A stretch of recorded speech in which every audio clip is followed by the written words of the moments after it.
6 वर्ष झाले मी आजारी असते. मला खूप काही डिसऑर्डर होत्या. मी किती वर्ष झालं? 6 वर्ष झालं तर मी एका जागेवर होते बसून. सगळं कॉटवर असायचं माझं. सगळे आई-वडील सगळं घरचे माझे करायचे. लग्नाला 10 बसून वर्ष. हो बसून सर. असताय?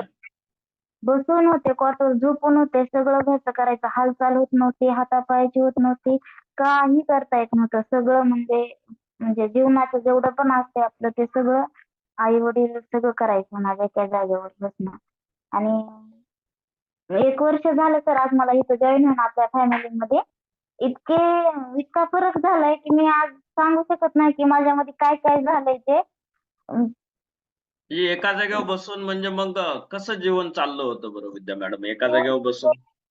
सगळं दुसऱ्याच्या आधारावर की मला पाणी प्यायचं असलं तरी दुसऱ्याने, जेवायचं असलं दुसऱ्याने, वॉशरूमला जरी सगळं जागेवर होतं माझं. सगळं जागेवर म्हणजे एक दवाखान्यासारखं की खूप वर्षाने एखादं पेशंट आजारी आहे. घर वाटतच नव्हतं आमचं घर सर. दवाखानाच. इकडं सलाईन, इकडं औषध हे सुरूच. म्हणजे एक दिवस सुद्धा असा बंद नव्हता की सलाईन नाही म्हणून उशा त्याला. सलाईन सारखं लागलेलं, सारखं सिस्टर सारखं यायलेल्या जायलेल्या. सारखं फोनवर डॉक्टरशी बोलणं. वाटत नव्हतं की मी वाचेल म्हणून. 2 दिवसाला काय होतंय की रातचं काय होतंय की असं भीती माझ्या आई-वडिलांची असायची.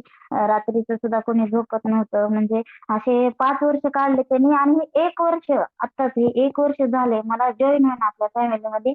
इतके आनंदात आहेत सगळे.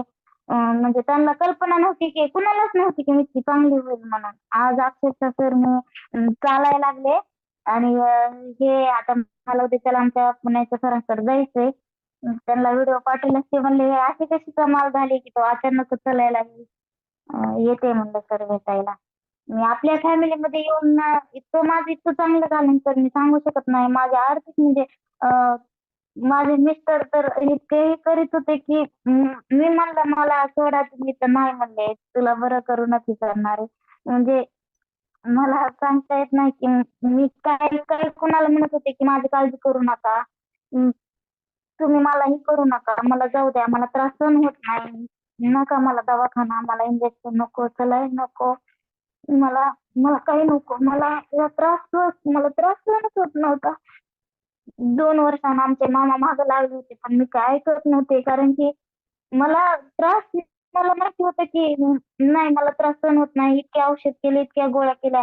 पुणे, मुंबई, औरंगाबाद भरपूर ठिकाणी दवाखाना केला. प्रत्येक डॉक्टर म्हणायचे होईल, होईल, पण काय व्हायचं नाही. कोणतरी म्हणायचं नाही 2 दिवसामध्ये ही जाईल. हिची काळजी घ्या, घरी न्या, खाऊ-पिऊ घाला, असं तसं. म्हणजे मी वाचेल म्हणून असं वाटतच नव्हतं. सांगा विद्या मॅडम, हे 6 वर्षापूर्वी असं नेमकं काय घडलं होतं, की त्याच्यामुळे आपल्यामध्ये हा जो एवढा त्रास निर्माण झाला होता? तर मी टेन्शन घेतलं होतं कारण की माझ्या लग्नाला होऊन 10 वर्ष झाले तर की 6 वर्षामध्ये मला बाळच झालं नाही. मग सगळं आजूबाजूला बघून परत नंदाचे, नातेवाईकाचे असं जायचं लेकरा बाळाच्या कार्यक्रमाला तर वाईट वाटायचं. घरचे वाईट वाटायचं. पण काय मला बोलायचं नाही ते. पण मला वाईट वाटायचं. मी मधल्यामध्ये टेन्शन घेतलं. दवाखाने केले. काहीच झालं नाही.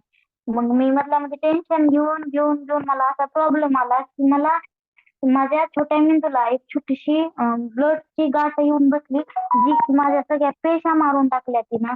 मी वाचू शकत नव्हते सर. माझं दिसत नव्हतं मला डोळ्यांनी. नाक वाकडं झालतं, तोंड वाकडं झालतं, ऐकू येत नव्हतं. म्हणजे माझं उजवी बाजू पुढे आलती आणि डावी बाजू मागं गेलती. हात-पाय उचलत नव्हते. काहीच होत नव्हतं. दिसत सुद्धा नव्हतं सर मला. 4 माणसं दिसायचे. समोर आले ना तर 4 माणसं दिसायचे. काही दिसत नव्हतं. बुबुळ सगळे वरी गेलते. नाक वाकडं झालतं. आणि असं त्यातून इतकं बाहेर निघाले मी की आज मला तेव्हा ते बघितलेले माणसं मला आज ओळखू शकत नाही की हे मी आहे म्हणून.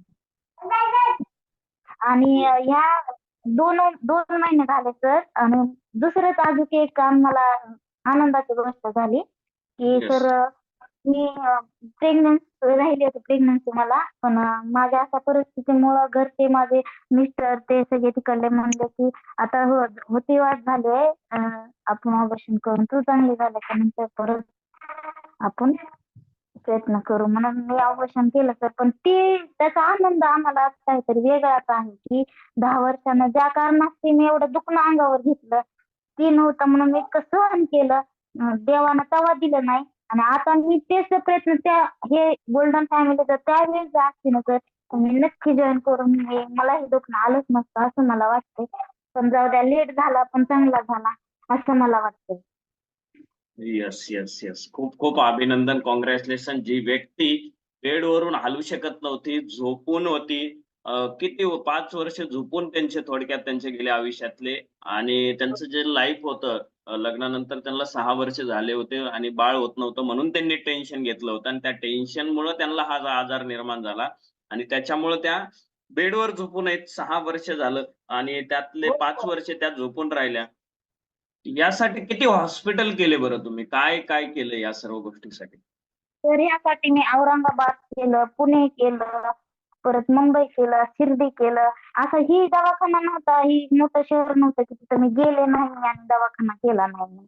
अख्ख्या आमच्या अंबाजोगाईमध्ये तर माझी फाईल कोणीच घेत नाही सर. आता साधं ऑपरेशन करायचं तर मला तर माझ्या अंबाजोगाईमध्ये कोणीच फाईल घेतली नाही. मग फक्त पुण्यामध्ये फाईल घेते. तरी पण इथल्या डॉक्टरनी माहित झालं की मी प्रेग्नेंट आहे. ते तीनदा फोन करून विचारले, अरे ते पेशंट का कसं काय इतका बदल झाला आणि ती होऊ शकत नाही, शक्यच नाही. म्हणजे त्यांना असं माझ्या भरोसाच नव्हता की मी इतकी चांगली होईल असं त्यांच्या मनामध्ये होतं की हा ही लय लय झालं 2-3 महिने राहील आणि त्याच्यानंतर ही या जगातून जाईल असं त्यांच्या मनामध्ये होतं. पण आज त्यांनी जे माझं ऐकलं की मी इतकी सुधार झाली की माझ्यामध्ये प्रेग्नन्सी राहू शकते तर ते आश्चर्य आहे सर. ते मला फोन करून म्हणते तिथं घुगे सर म्हणून आहेत. ते मला म्हणते हा त्या मॅडमला म्हणते आमच्या की तिला एकदा ये म्हणावं माझ्याकडे बरी